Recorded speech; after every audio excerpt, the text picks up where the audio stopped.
Hey, it's Matt Pitman along with Mike Salk as we break down this Mariners club, the 25 of them that head out of Los Angeles and on to Oakland to open up the season, 7:05 on Friday night. So we've talked about the pitching, the bullpen, the starting rotation. The lineup, different look to it. I think when we looked at this thing in the offseason, some of the comments from Jack and wanted to get younger, this isn't what we envisioned with a DH and Jack Cust. Milton Bradley is going to be your everyday left fielder, and kind of throwing an extra wrench into that is the fact that Franklin Gutierrez on the DL to start the season by all accounts. And now all of a sudden you get a little bit younger with Michael Saunders in center, but that wasn't the plan. What do you make of what that lineup's going to look like on opening night? I just don't know how it's going to evolve, right? I mean, we know how it's going to look on opening night. I think we're hoping that the top two, once again, will be a strength. It didn't work out the way it was supposed to last year. Ichiro did his thing. He's about as consistent as anyone in the game. But Sean Figgins really struggled to adapt, did not have a good year, had an especially bad first half of that year. The problem is, in the second half, he got it going, and the offense still continued to sputter every opportunity. They did nothing. So let's say those guys both return to their normal form. Well, all right, now what? Now you got a man on first, a man on second, maybe even have second and third.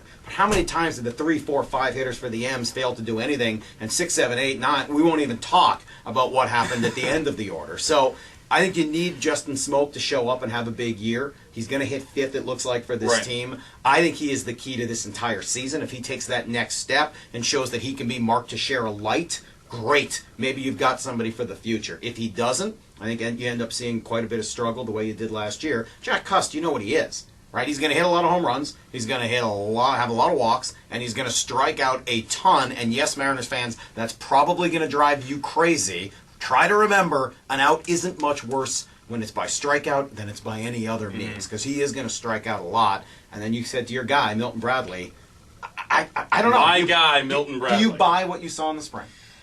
He's been able to stay healthy and be consistent. And those are the two things he hasn't been able to do with regularity, except for a couple of pretty good years in his career. You go back to 2008, it was the year that he had with the Texas Rangers, and that was the year when all the seam heads said, hey, he led the league in OPS. We get back to that, we got a real thing here. And I don't know that you can expect that, but I always go back to 2007 when the Mariners brought Jose Guillen in here, and he was a guy that really had not a lot of expectations on him. Kind of like Milton, couldn't stay in one place for more than a year at a time. And all he did was stay quiet and steady.